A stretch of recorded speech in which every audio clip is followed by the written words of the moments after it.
방송에서 제공하는 투자 정보는 투자 판단에 대한 조언입니다. 방송에서 제공하는 주식의 가치, 가격 상승 및 가격 하락에 대해서는 방송사에서 보장하지 않습니다. 간추린 경제 뉴스입니다. 지난 11일 이뤄진 미중 협상과 관련해 1단계 합의 마무리를 위한 추가 협상 가능성이 제기됐습니다. 블룸버그 통신은 현지 시간 14일 중국이 추가 협상 개최를 원하고 있고 오는 11월 칠레에서 열리는 아시아 태평양 경제협력체 정상회의에서 트럼프 대통령과 시진핑 주석 간의 공식 서명으로 마무리될 것이라고 전했습니다. 미국 증시가 합의된 것으로 알려졌던 미국과 중국의 1단계 무역 합의와 관련해 추가 협상이 예상되는 등 회의론이 제기되면서 소폭 하락했습니다. 미국 증권거래소에서 다우존스 지수는 0.11%, S&P 500 지수는 0.14%, 나스닥 지수는 0.1% 하락하며 거래를 마쳤습니다. 영국과 유럽연합이 EU 정상회의를 앞두고 현지 시간 15일 브렉시트 협상을 이어갔습니다. 양측은 지난 주말에도 브렉시트 재협상 타결을 위한 집중적인 논의를 진행했습니다.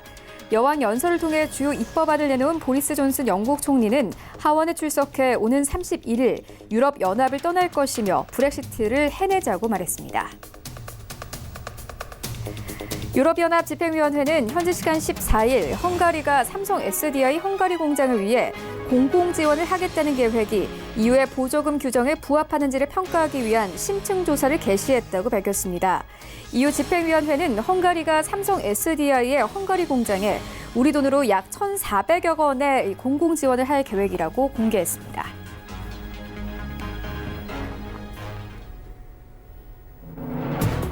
시청자 여러분 안녕하십니까? 출발 증시 와이드 1부 시작합니다. 최윤입니다.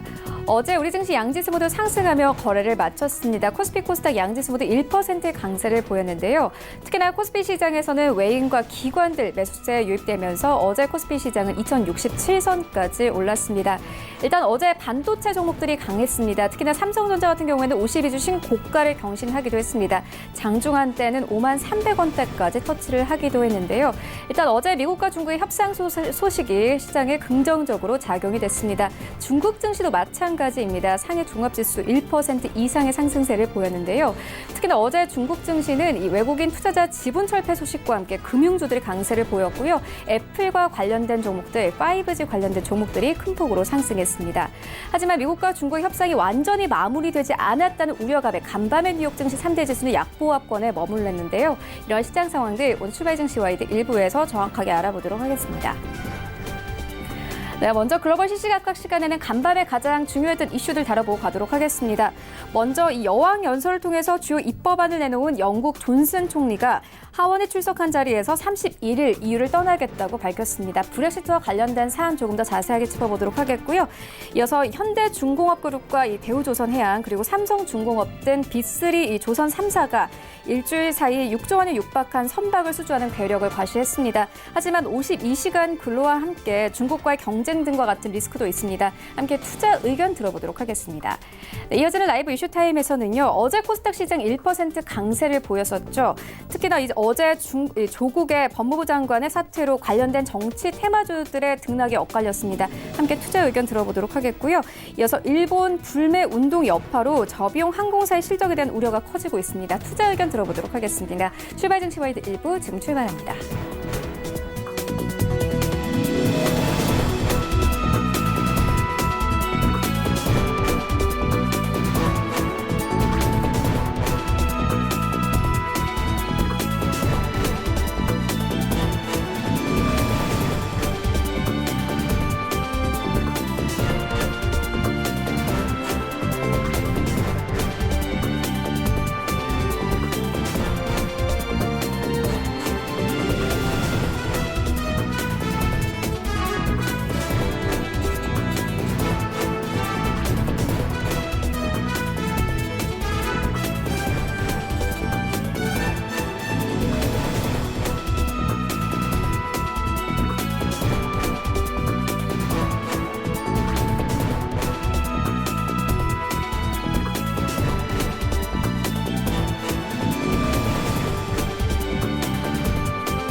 네, 시장의 중심이 되는 이슈를 꼼꼼하게 체크합니다. 글로벌 시시각각 시간인데요. 바로 투자증권연합부 윤정식 팀장 화상으로 연결되어 있습니다. 안녕하십니까? 네, 안녕하세요.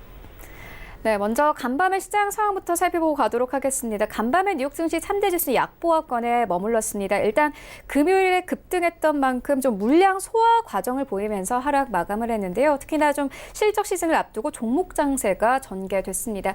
또 다른 종목들 어떻게 움직였는지 좀 정확하게 살펴주시죠. 네, 우선 지수부터 말씀을 드리면 좀 전에 말씀해 주셨던 대로 미국 증시 같은 경우는 미중 스몰딜의 무역 협상 타결 이후에 물량 소화 과정을 보이면서 전체적으로 하락 마감했습니다. 하지만 하락폭은 상당히 좀 제한적이었는데요. 추가적 무역 협정을 체결하기로 합의했음에도 추가 협상에 대한 불확실성은 아직 남아 있는 거 아니냐 이런 뉘앙스들이 나오면서 전체적으로 하락 마감했습니다. 지수부터 말씀을 드리면 이 뉴욕 증권거래소에서 다우존스 30 산업평균 지수는 전장보다 0.11% 하락한 26,787.36에 거래를 마쳤고요. 스탠다드 앤 푸어스 500 지수는 0.14% 하락한 2,966.15에 그리고 나스닥 지수는 0.1% 하락한 8,048.65에 장을 마감했습니다. 약보합 정도로 보였다라고 보시면 되겠는데요. 금요일 상대적으로 좀 급등을 했었는데 그런 부분에 있어서의 차익 실현 매물 좀 나왔다라고 보시면 되겠습니다. 시장 같은 경우는 이 콜럼버스의 날로 거래가 활발하지 않은 상황에서도 이 미국과 중국의 무역 협상 관련한 소식에 여전히 촉각을 곤두세웠었는데요. 이 도널드 트럼프 미국 대통령은 지난주 중국과의 이 고위급 회담 이후에 1단계 무역협정 체결에 합의했다라고 밝혔는데요. 중국 같은 경우는 미국산 농산물 구매 확대 등에 나서고 미국 같은 경우는 이번 주에 예정됐던 관세율 인상을 보류하면서 이 소식에 지난주 금요일 상당히 큰 폭으로 지수가 올랐는데요. 하지만 1단계 협정 체결을 위한 추가 협상이 필요하다는 이 보도가 나오면서 불확실성이 여전한 거 아니냐라는 부분들이 시장의 우려감을 키웠습니다. 사실은 이 지수만 놓고 본다라면은 우려감이 커졌다기보다는 금요일 많이 오른 부분들에 대한 차익 실현이 어느 정도 나왔다라고 보는 게 맞을 정도로 지수의 하락폭은 상당히 제한적이었는데요. 이 미국 경제방송 CNBC에서는 중국이 1단계 무역협정에 최종 합의하기 위해 추가 협상을 원한다고 보도를 했고요. 이 CNBC 같은 경우는 협상이 워싱턴 DC나 베이징 중 어느 곳에서 열릴지는 명확하지 않지만 이달 안에 협상이 열릴 수 있다라고 전망을 했습니다. 하지만 이 사실을 보도하면서 중국 같은 경우는 12월로 예정된 미국의 추가 관세 인상 철회도 원한다라고 얘기를 했는데요. 하지만 미국 같은 경우는 12월로 예정된 이 관세 인상에 관해서는 결정된 것이 없다는 입장을 앞서 밝혔습니다. 이 중국 정부와 그리고 중국 관영 언론 같은 경우에서 이번 회담 결과에 대해서 미국과는 다르게 신중한 언급을 내놓은 이런 부분들도 이 시장에서는 우려감이 조금 더 커지는 그런 이유 중에 하나였는데요. 하지만 미국 쪽에 있어서의 발언들은 이런 우려감들은 아니다라고 좀 반박을 했습니다. 대표적으로 스티븐 무누신 미 재무장관은 이런 우려를 크게 반박을 했는데요. 이 지난주 회담에서는 상당한 진전이 있었으며 문서와 대상에 대해 근본적인 합의를 했다라고 강조를 했습니다. 그러면서 합의 내용의 문서화를 위해서 실무진과 고위급 간의 전화 통화 등이 있을 것이다라고 설명을 했는데요. 이 무르신 장관은 12월로 예정된 대중국 추가 관세는 그때까지 협상이 타결되지 않으면 발효가 되겠지만 협상이 타결이 될 것으로 본다라고 강조를 했습니다. 이 무르신 장관이 언급한 이 협상 타결 같은 경우는 1단계 협정을 의미한 것인지 무역 협상의 최종 이 타결을 의미한 것인지는 아직까지 확실하게 밝혀진 상황은 아닌데요. 이 무르신 장관 같은 경우는 내달 칠레에서 열리는 이 APEC 아시아 태평양 경제협력체 이 정상회의에서 양국 정상 간 서명으로 1단계 협정이 마무리될 것으로 예상을 했습니다. 이 중국 관영 매체의 글로벌 타임스 이 후시진 편집장도 중국과 미국은 최종 무역 합의 타결에 강한 의지가 있다라고 얘기를 했는데요. 이런 부분들은 시장의 이런 우려감들을 좀 줄이는 그런 요인들이었습니다. 여기에다가 이 미국산 농산물 구매 약속도 뭐 이행할 것이다라고 이 얘기를 덧붙였는데요. 이 시장에서는 아직까지는 확정된 부분들, 그러니까 이게 최종 합의이냐, 뭐 그냥 1단계의 스몰딜 합의이냐, 뭐 이런 부분들에 대한 결론을 듣고 싶어 하지만 사실은 미국과 중국 어느 곳에서도 이것에 대한 뭐 명확한 부분들, 그리고 당연히 최종 합의는 아직 아닐 것으로 이렇게 보여지는데요. 여기에다가 이 브렉시트 관련한 부분들도 시장에 불안감을 키우는 그런 요인이었습니다. 이 BBC에서도 영국과 유럽연합이 여전히 관세 문제에서 의견이 엇갈리고 있다라는 보도를 내놓는 등 불안감이 좀 커지는 그런 부분들을 보여줬는데요. 이런 부분들이 시장에서는 그래도 작용을 하면서 전체적으로는 조금 약세적인 그런 모습들을 보여줬습니다. 이 시장에서는 이 본격적으로 시작되는 이 실적 시즌에서 추가적인 상승 모멘텀을 좀 찾으려는 그런 노력을 지속적으로 할 것으로 보여지는데요.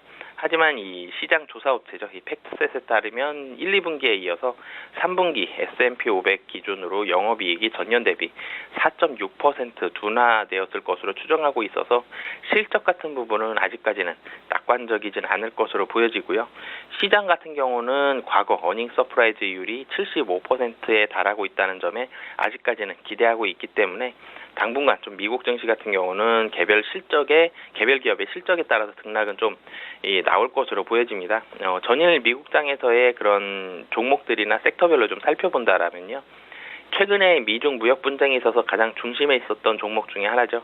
애플 같은 경우는 무역 협상 완화에 힘입어서 상승을 하기도 했습니다. 특히 2020년 1분기에 아이폰 SE2를 출시할 수 있다는 소식이 전해지면서 상승세를 이어갔었는데요. 하지만 시간이 지나면서 미국 장도 마찬가지였죠. 매물이 출회되면서 결국 하락 전환하면서 약보합 정도에 마감을 했고요. 스카이웍이라든지 쿼보, 브로드컴 같은 경우의 부품주들은 이 보합권에서 움직이는 그런 모습들을 보여줬습니다. 금융주가 대표적으로는 사실은 가장 좋았는데요. 내일 실적이 나오는 JP 모건을 중심으로 해서 웰스파고라든지 골드만삭스 같은 경우는 뭐 플러스권에서 사실은 큰 폭으로 오르진 못했습니다. 이 플러스권에서 마감을 하는 그런 모습들을 보여줬고, 종목별로는 뭐 비욘드 미트 같은 경우는 웰스파고가 이 경쟁 심화를 이유로 목표 주가를 시장가보다 낮은 125달러로 커버리지를 시작을 하면서 4% 가까운 하락을 보여줬습니다. 이 테슬라 같은 경우가 좀 크게 상승을 했는데요. 3.66% 올랐습니다. 9월 중국 이 신에너지 차량 판매 대수가 전년 대비해서 34.2%가 급감하는 등 이 3개월 연속 감소했다고 발표했으나 하지만 상승하는 그런 모습들을 보여줬는데요. 이 EU 같은 경우는 사실은 이 월요일 오후에 기가팩토리 3의 1단계 공장 건설이 마무리되었다는 이런 보도 때문에 올랐을 것으로 뭐 추정은 되고 있습니다. 이 나이키 같은 경우는 1% 정도 상승을 했는데요. 이 뱅크 오브 아메리카에서 투자 의견과 목표 주가를 상향하면서 이 종목이 상승을 했습니다. 뭐 향후에는 종목별로 실적이 좋게 나오는지 가장 중요하고요.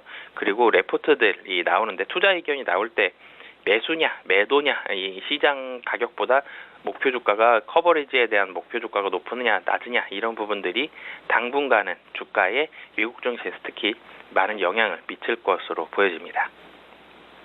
네, 내일부터 미국의 주요 금융주의 실적이 발표됩니다. 이와 관련해서 오늘 시장에서는 좀 기대감으로 올랐는데 전체적인 증시는 하락세였습니다. 간밤에 영국 노딜 브렉시트 이슈도 좀 부각이 되면서 글로벌 증시의 하락세에 힘을 보탰는데요.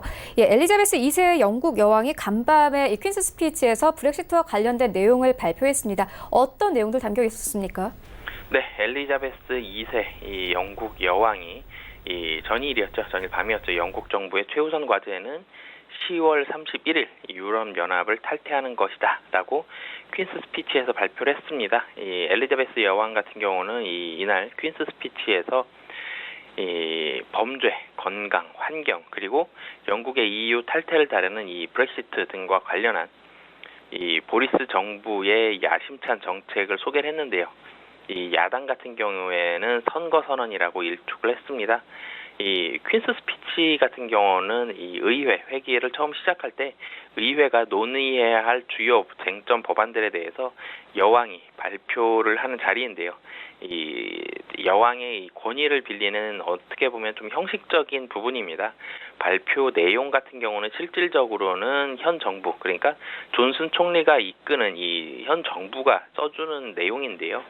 야당 같은 경우는 중요한 브렉시트 협상을 남겨둔 데다가 가까운 미래에 조기 총선이 열릴 가능성이 커지는 가운데 이뤄진 이 퀸스 스피치 같은 경우는 이 사실상 존슨 총리가 자신의 선거 의제를 제시하기 위해서 악용하는 것이다라고 이제 지속적으로 좀 비판을 해왔는데요.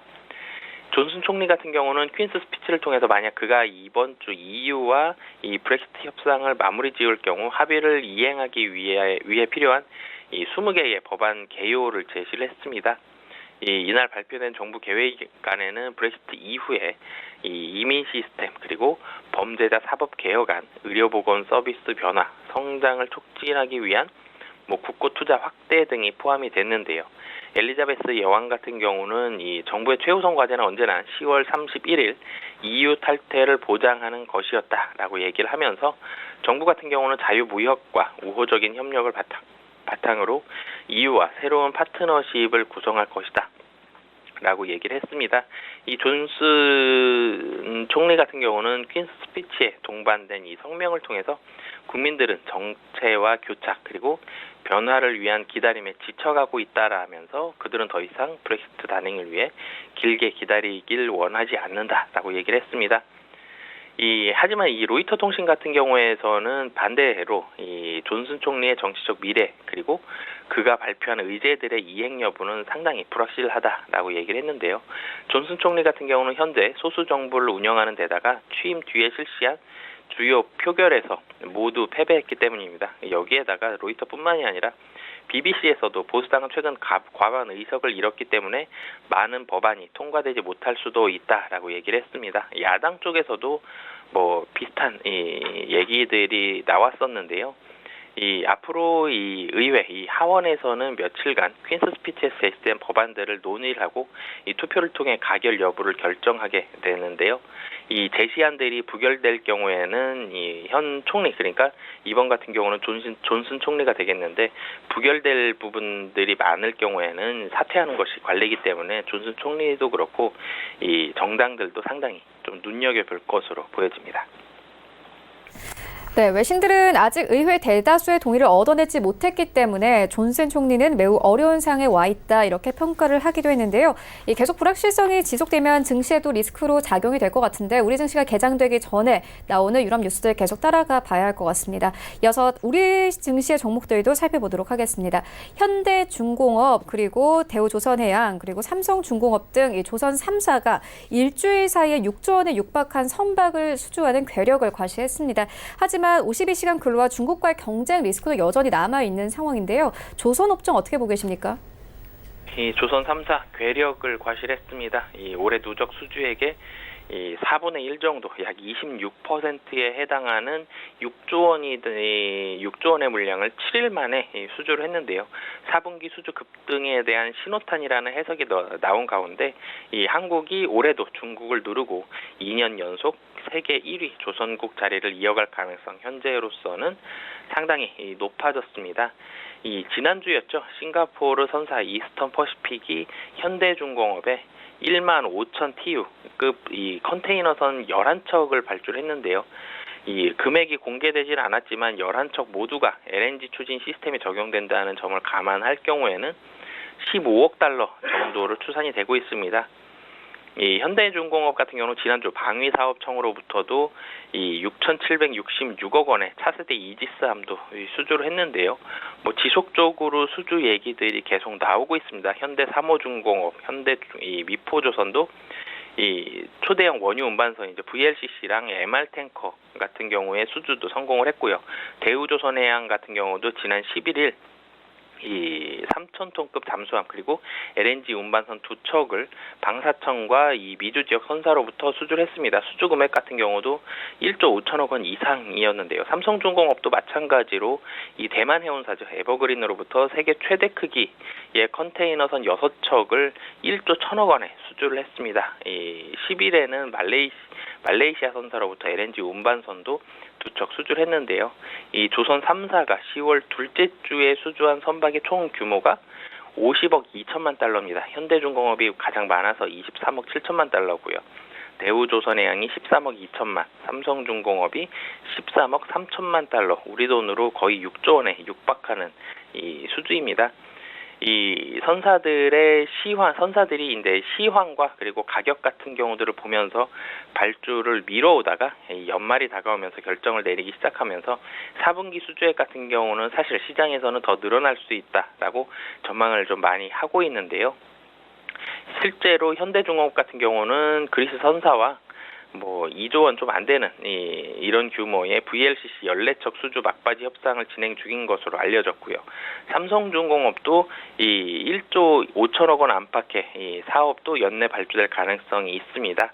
그 여기에다가 사실은 가장 국내 조선 3사들이 많이 기대하는 부분들이 카타르인데요. 카타르가 최소 40척 규모의 LNG 운반선을 연내 발주할 가능성이 있습니다. 발주만 현실이 된다라면은 LNG 쪽이기 때문에 한국 3사의 독식 가능성 거의 확실시 되고 있는데요.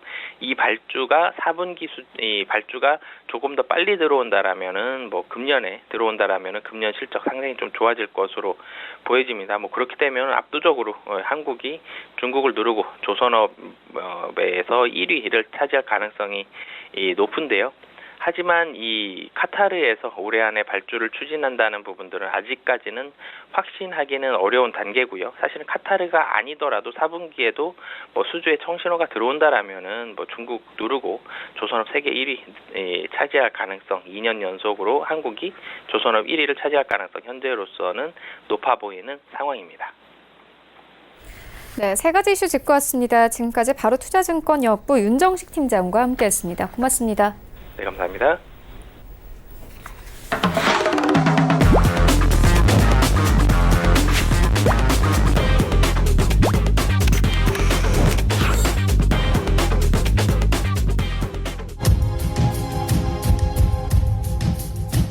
네, 국내 시장 쟁점 조금 더 자세하게 살펴보도록 하겠습니다. 라이브 쇼타임인데요. KTB 투자증권 이소훈 과장 전화 연결되어 있습니다. 안녕하십니까? 네, 안녕하십니까? 네, 어제 코스닥 시장이 1% 이상의 강세를 보였습니다. 특히나 정치 테마주가 좀 등락이 엇갈렸는데요. 어떤 종목들이 올랐고 또 어떤 종목들이 내렸습니까? 네, 어제 가장 큰 이슈, 경제뿐만 아니라 정치적으로 가장 큰 이슈였죠. 조국 법무부 장관이 전격적으로 사의를 발표하면서 이 테마주로 거론됐던 종목들이 하한가로 추락을 한 모습 보여주었습니다.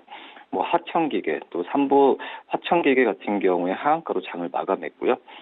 삼보산업 같은 경우에도 9% 넘게 하락한 모습을 좀 보여준 현재 상황이라고 볼 수 있겠는데, 화청기계 같은 경우에는 이 화청기계 감사 남모 씨가 조국 전 장관과 미국 버클리 캘리포니아대 로스쿨 동문이라는 그런 쪽으로 해서 테마로 많이 엮였던 상황을 볼 수 있겠고, 또 삼보산업 같은 경우도 대표이사가 조 장관과 고교 동문이란 이유로 증시에서 이 관련 테마주로 좀 분류돼 왔었는데, 이런 점에서 이 조국 장관의 사퇴 소식과 함께 좀 그 전에 상승분을 크게 다 반납을 하고 좀 하락세로 좀 마감을 했다라고 좀 볼 수 있겠습니다. 여기에 지금 조 장관의 사퇴 소식과 함께 윤석열 검찰총장 관련주는 오히려 급등세를 좀 보여주었는데, 서현전자 같은 경우에도 큰 폭의 상승세를 좀 보여주었고요. 이 서현전자 같은 경우는 최대 주주와 사회이사가 윤 총장과 서울대 법대 동문이라는 소문이 돌면서 테마주로 많이 부각됐던 상황이라고 좀 볼 수 있겠습니다. 우선 앞서 조 장관 같은 경우는 검찰 개혁을 위한 어느 불쏘시개 역한 여기까지인다라는 제목의 입장문을 내고 사직 발표를 했다라고 좀 볼 수 있겠고요. 과연 이제 증권 쪽, 주식 쪽 얘기를 하게 된다고 한다면 이런 테마들에 대한 그 전부터의 우려 섞인 목소리가 계속 나왔다라고 좀 볼 수 있겠고, 그렇기 때문에 이런 향후에도 봤을 때도 이런 테마주들에 대한 접근 부분은 좀 신중하게 해야 되는 게 맞다라고 좀 볼 수 있겠습니다. 우선 지금 추후에도 봤을 때도 북한 관련주나 아니면 일본에 점점 더 거세지는 여러 가지 정치적인 이슈 이런 부분에 있어서 테마주들이 많이 나오게 될 가능성이 크다라고 좀 볼 수 있겠는데, 그렇기 때문에 이런 종목들에 대한 투자는 좀 신중해야 되는 부분이 맞다라고 좀 말씀을 드릴 수 있겠고요. 향후에 봤을 때도 어떤 정치적인 이슈가 또 나와 주었을 때 그 종목에 대한 그 연관성보다도 그 종목에 대한 펀더멘탈과 또 산업적인 측면을 더 고려하면서 주가를 더 봐야 된다라고 좀 말씀을 드릴 수 있겠습니다. 네, 실적과 상관없이 뉴스 하나하나에 좀 예민하게 반응하는 것이 바로 이 정치 테마주인데요. 등락이 크기 때문에 주의가 좀 필요해 보입니다. 이어서 또 하락세 이어가는 종목 살펴보도록 하겠습니다. 일본 불매 운동 여파로 저비용 항공사의 실적에 대한 우려가 커지고 있습니다. 증권사에서도 목표 주가를 계속 낮추고 있는 상황인데요. 투자 의견 들어보도록 하겠습니다. 네, 우선 일본 불매 운동의 여파라고 좀 볼 수 있겠는데, 그전부터 이제 항공사 주가가 바닥을 개고 있는 상태에서 특히 이제 일본 쪽 비중이 높은 저비용 항공사, LCC죠. LCC라 얘기 많이 하는데, LCC의 주가 같은 경우에 더 큰 어떤 하락세를 좀 많이 보여주고 있다라고 좀 볼 수 있겠고, 좀처럼 회복세를 보이지 못하고 있습니다. 우리나라와 일본의 무역 분쟁에 따른 일본의 관광객 축소, 그리고 항공사의 3분기 실적 감소 전망이 계속해서 나와주고 있다라고 좀 볼 수 있겠고요.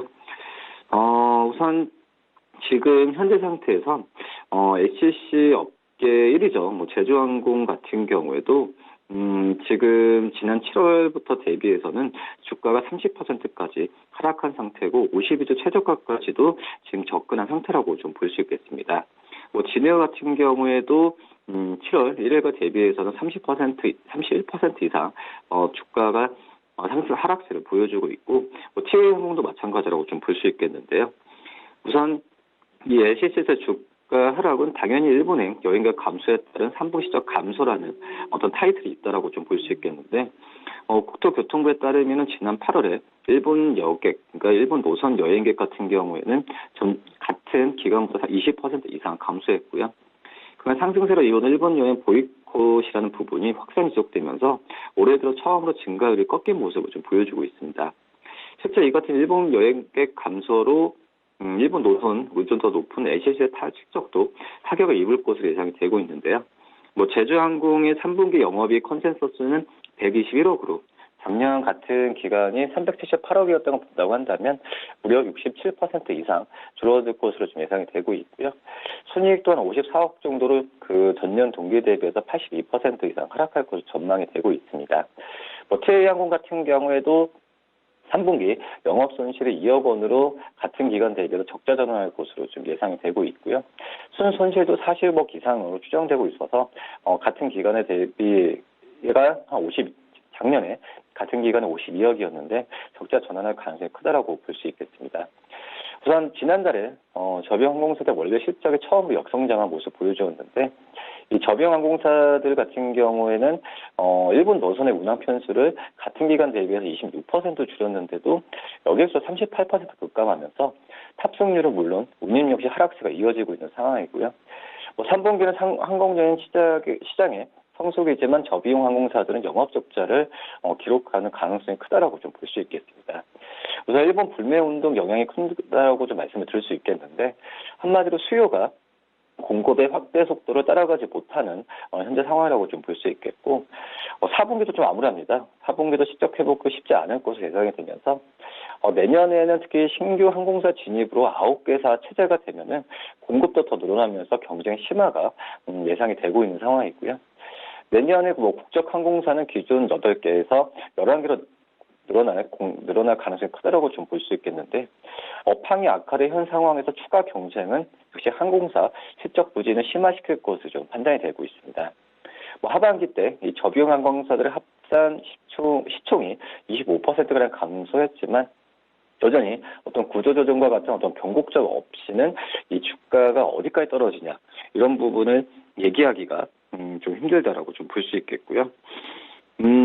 지금 현재 봐서 중화권과 동남아 수요가 8월과 9월에 각각 15%랑 12% 늘면서 두 자리 성장은 이어진 상황에서 일본 외에 다른 국가 쪽으로의 어떤 자구책을 좀 마련해야 되는 게 맞다라고 좀 볼 수 있겠고요. 지금 현재 일본의 어떤 보이콧으로 인해서 여행지 선호도가 빠르게 돌아오기는 힘들어 보이는 게 좀 사실이라고 볼 수 있겠고요.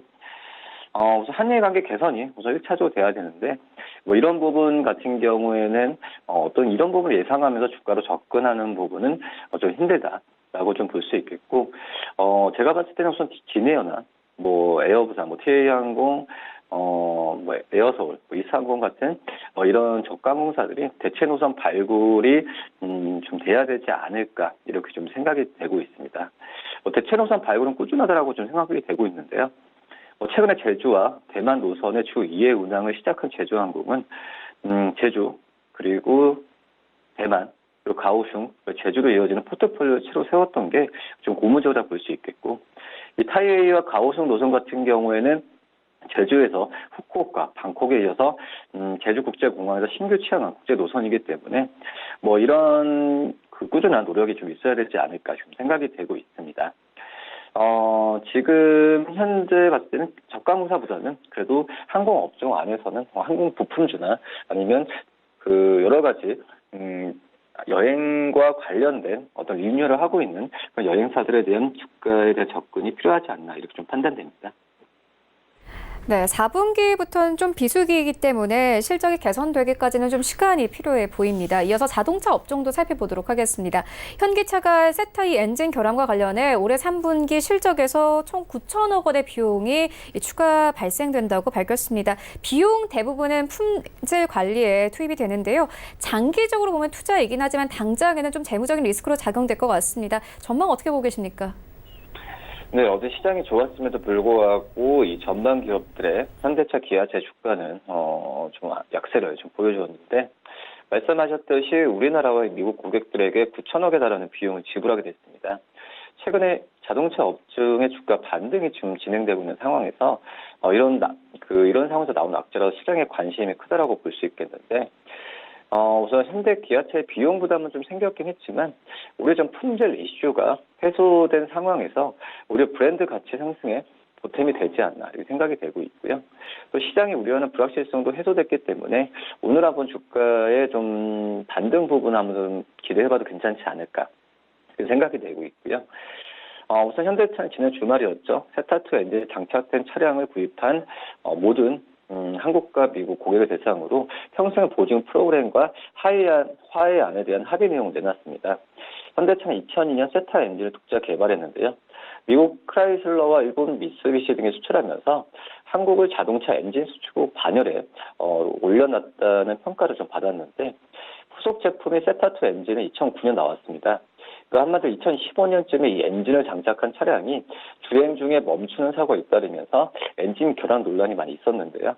현대차, 기아차는 세타2 이 엔진이 장착된 차량 소유주에게 엔진 예방 안전 신기술 적용 확대하고 엔진 평생 보증을 해주기로 한 상황이라고 볼 수 있겠고, 이 대상 차량은 2010년부터 2019년 사이죠. 현대차, 소나타, 그리고 그랜저, 산타페, 현대차의 소나타, 그랜저, 산타페, 또 벨레스타 N이라고 볼 수 있겠고요. 기아차 같은 경우는 K5, K7, 또 소렌토, 스포티지 등입니다. 우리나라에서 52만 대, 미국에서 417만 대, 총 469만 대가 대상이고요. 엔진 결함을 경험한 고객의 보상도 할 예정이라고 좀 볼 수 있습니다. 이번 조치를 현대차, 기아차는 6천억 그리고 3천억의 품질 비용을 올 3분기 충당금으로 반영할 예정이라고 좀 발표를 했고요. 우선 양차 시가총액 대비해서 이 비중은 1.9%, 1.7%에 해당하는 수치라고 볼 수 있겠고요. 규모는 작지 않습니다. 이와 관련한 충당금도 적립해야 하면서 3분기 실적 감소가 불가피하다는 지적이 나와주고 있고요. 하지만 양사의 대응을 지금 현대차, 기아차 대응은 긍정적으로 평가하는 분위기가 대처적입니다. 그렇기 때문에 어제 같은 경우에도 큰 폭의 하락은 나오지 않지 않았나 판단이 되고 있고요.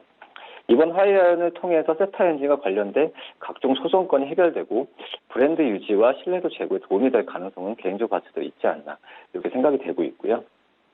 이 현대차 그룹 같은 세타2 엔진과 관련해서 집단 소송이 진행 중이던 미국에서 원고 측과 화해안에 합의하고 미국 법원에 지금 예비안의 신청을 한 상태라고 볼 수 있겠고요.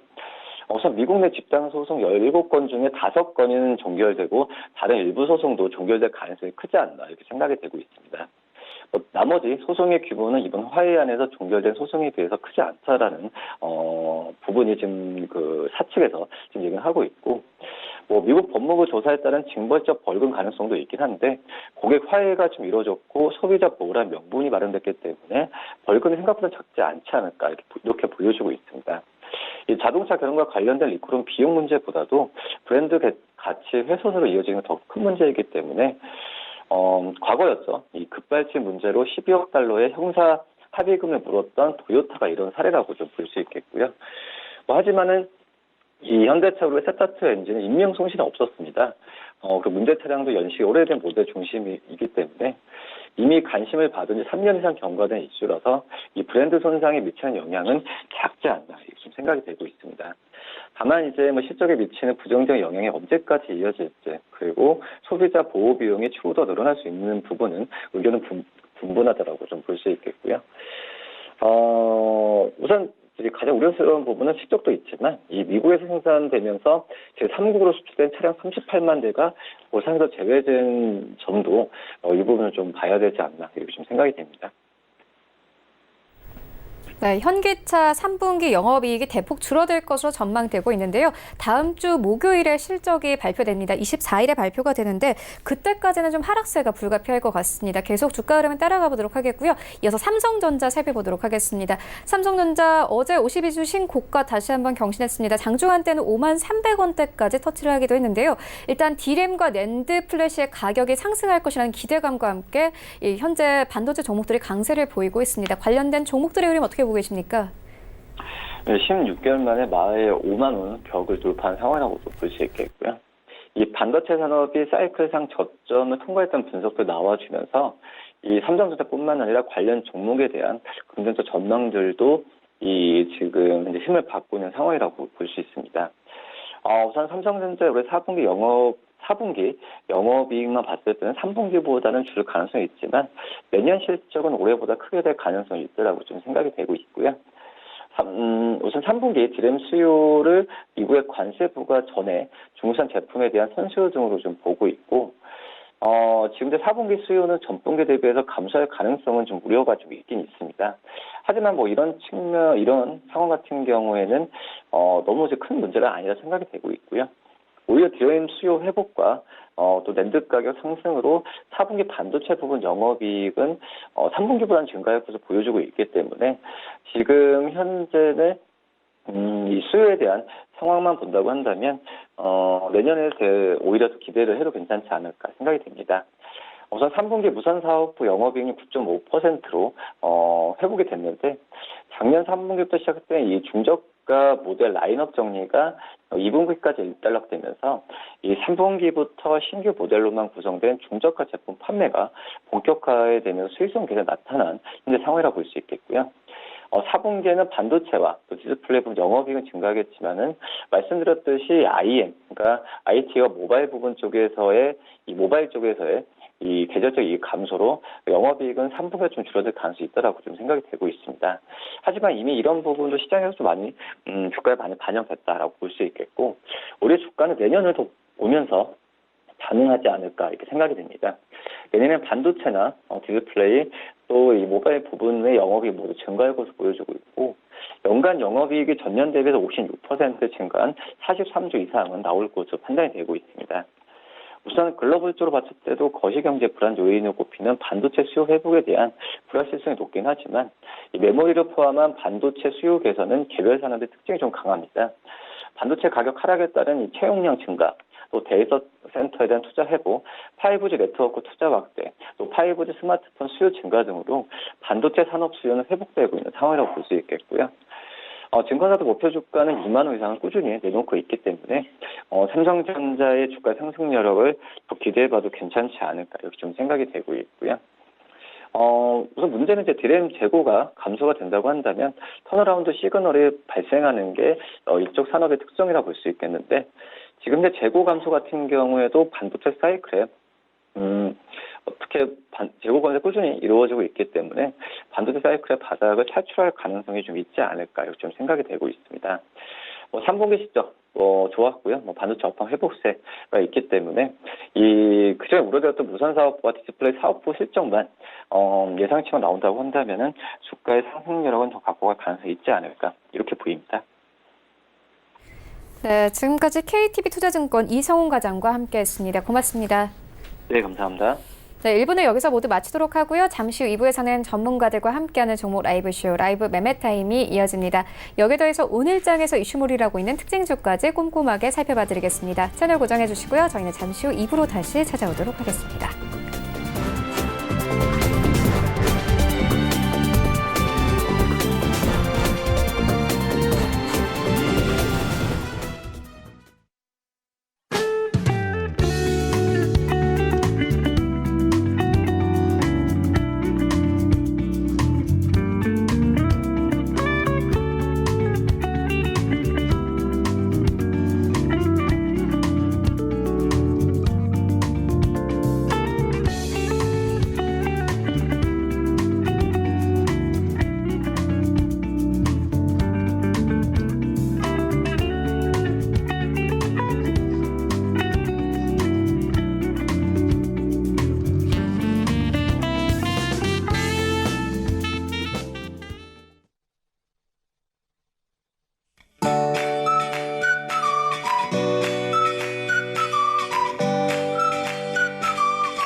안녕하세요. K웨더 라이프스타일 예보 김담비입니다.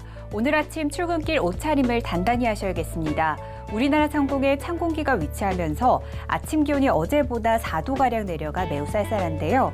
내륙을 중심으로는 기온이 5도 이하로 떨어지는 곳도 있겠습니다. 아침에 비해 낮에는 기온이 큰 폭으로 오르며 어제와 비슷하겠습니다. 내일 아침은 오늘 아침보다 기온이 더 내려가면서 중부 내륙과 산지에는 얼음이 얼기도 하겠습니다. 농작물 관리 미리 잘해주셔야겠고요. 모레부터는 평년 기온을 회복하겠지만 당분간 일교차 큰 날씨는 계속되겠습니다. 오늘도 전국 하늘이 깨끗하게 드러나면서 쾌청한 가을 날씨를 만끽할 수 있겠습니다. 다만 강원 영동과 경상 동해안은 아침까지, 제주도는 아침부터 오후 사이에 5에서 10mm의 비가 내리다 그치겠습니다. 오늘은 중국 북부지방에서 다가오는 고기압의 영향을 받겠습니다. 다음은 자세한 지역별 날씨입니다. 중부지방의 아침 기온 수원 7도, 인천 9도로 매우 쌀쌀하고요. 낮 기온은 19에서 20도 분포로 일교차가 크겠습니다. 동해안 속초와 강릉은 아침 기온 10도에서 시작해 낮 기온은 15에서 16도까지 오르겠습니다. 남부지방 제주는 아침부터 낮 사이에 비가 내리겠고요. 낮 기온은 19에서 21도 분포를 보이겠습니다. 현재 대부분 해상에 풍랑특보가 내려진 가운데 전 해상의 물결이 최고 4에서 4.5m까지 매우 높게 일겠습니다. 또 모레까지 남해안은 천문조에 의해 바닷물의 높이가 높은 기간이니까요. 만조시 저지대에서는 침수 피해 없도록 유의하시기 바랍니다. 날씨였습니다.